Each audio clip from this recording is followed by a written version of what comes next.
طالبان کی کابل کی طرف پیش قدمی جاری تھی۔ نیٹو اپنا بوریا بستر لپیٹ رہا تھا۔ غیر یقینی سیاسی صورتحال پر عوام ایئرپورٹس پر موجود جہازوں پر ایسے سوار ہو رہے تھے جیسے کراچی کی عوام منی بسوں پر۔ افغانستان میں ڈالر 76 سے 106 افغانی تک جا پہنچا تھا۔ طالبان کے لیے بڑھتا ڈالر روکنا ظاہری بات ہے مشکل تھا۔ پھر ایک شام حاجی عبدالقاہر عرف حاجی ادریس نامی شخص کو اسٹیٹ بینک کا گورنر بنا دیا گیا۔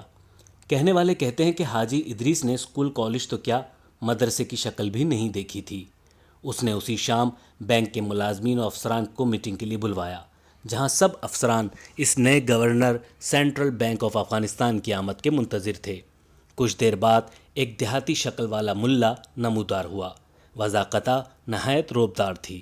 افسران سے مخاطب ہوا، میرے بھائیوں، مجھے ضرب، تقسیم، جمع، تفریق، زر مبادلہ، درآمدات برآمدات کا کچھ پتہ نہیں۔ آپ کی کسی بات کو سمجھنا میرے بس کی بات نہیں۔ میرا بس کہنا یہ ہے کہ ڈالر کو نیچے لے کر آؤ۔ آپ نے اس کا پڑھا ہے، مہربانی کرو اور ڈالر کو نیچے لانے کے لیے کام پر لگ جاؤ، ورنہ یہ سب ہمارے لیے اچھا نہیں ہوگا۔ آپ جا سکتے ہو، خدا حافظ۔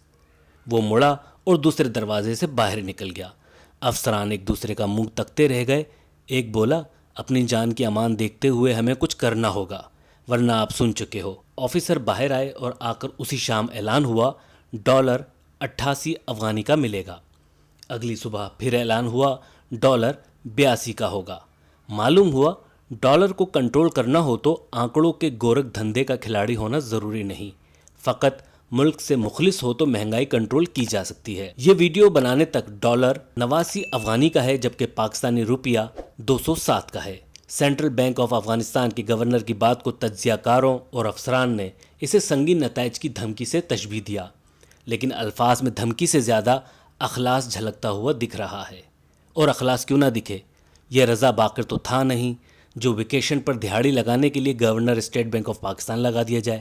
جی وہی رضا باقر جنہیں ملکی معیشتوں کی سلوٹوں سے زیادہ اپنے سوٹ پر سلوٹ نہ پڑنے کی فکر لاحق رہتی تھی۔ جی ہاں، یہ سچ ہے کہ گورنر اسٹیٹ بینک رضا باقر کے بہت سے اوصاف میں ایک یہ بھی تھا کہ وہ بہت خوش لباس تھے۔ ایک انٹرویو میں انہیں کوٹ پر کالر وائرلیس مائک لگاتے ہوئے مائک کا ایک حصہ ان کے کوٹ کی جیب میں ڈال دیا گیا، جس پر رضا باقر بہت غصہ ہوتے ہوئے فرمانے لگے کہ آپ نے میرا کوٹ خراب کر دیا ہے۔ گورنر اسٹیٹ بینک رضا باقر کا دور بہت سے معاملات میں یاد رکھا جائے گا۔ ان کے بعض فیصلوں کی وجہ سے پاکستانی معیشت کو جو ناقابل تلافی نقصان پہنچا ہے، وہ آنے والے کئی برسوں تک پاکستانی معیشت کو مستحکم نہیں ہونے دے گا۔ اب ان کے فیصلوں کا کیا رونا جب حکمران ہی عوام کو چائے کم پینے کا کہہ کر KPK ہاؤس اسلام آباد میں 20 کروڑ کی چائے پی جائیں، چینی کے 9 دانے استعمال کرنے کی تلقین کرتے ہوئے خود گنڈا پوری شہد غٹک جائیں، آدھی روٹی کھانے کی نصیحت کرتے ہوئے اپنی روٹی کا پروٹوکول کروائیں، یا پھر ابا کی قبر پر فاتحہ پڑھنی ہو، گھر سے دفتر جانا ہو، یا نتھیا گلی میں بیٹھے بیٹھے پائے کھانے کا موڈ بن جائے تو 50 روپے فی گھنٹہ پڑنے والے ہیلی کاپٹر کا جہاں استعمال کیا جاتا ہو تو وہاں ڈالر بے قابو سانڈ ہی رہے گا۔ چائنا بھلے آپ کی غربت دیکھتے ہوئے 2.3 ارب ڈالر قرض دے دے، لیکن آپ کے کوکومو کے پیکٹ سے 3 کوکومو ہی نکلیں گے، کیونکہ وزیر خزانہ کہتے ہیں بزدار نے آٹا مڈل ایسٹ اسمگل کروا دیا ہے، اس لیے 4 کوکومو وارے میں نہیں۔ ڈالر کی قیمت میں استحکام اور 5 روپے کے پیکٹ سے 10 کوکومو ملنے کے لیے ضروری ہے کہ افغانستان کے سابق صدر سردار داؤد کی طرح 2-4 تالیاں ماری جائیں۔ قصہ یوں ہے کہ سردار داؤد کو اطلاع ملی کہ کابل میں تانگے کا کرایہ بہت زیادہ بڑھ گیا ہے۔ سردار داؤد نے بھیس بدل کر ایک کوچوان کے پاس پہنچا اور پوچھا کہ پل چرخی جانے تک کا کتنا کرایہ لوگے۔ کوچوان نے سردار داؤد کو پہچانے بغیر جواب دیا، میں سرکاری نرخ پہ کام نہیں کرتا۔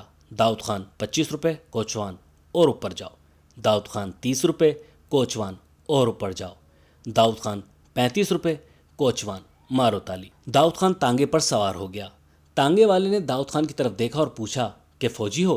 داؤد خان اور اوپر جاؤ۔ کوچوان جرنل ہو؟ داؤد خان اور اوپر جاؤ۔ کوچوان مارشل ہو؟ داؤد خان اور اوپر جاؤ۔ کوچوان کہیں داؤد خان تو نہیں ہو؟ داؤد خان مارو تالی۔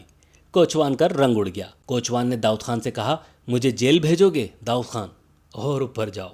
کوچوان جلا وطن کرو گے؟ داؤد خان اور اوپر جاؤ۔ کوچوان پھانسی پر چڑھاؤ گے؟ داؤد خان مارو تالی۔ اگر 2-4 تالیاں ہمارے ملک میں بھی بج جائیں تو نظام میں بہتری، ڈالر میں استحکام اور کوکومو کھانے کا مزہ تو بالا ہو سکتا ہے۔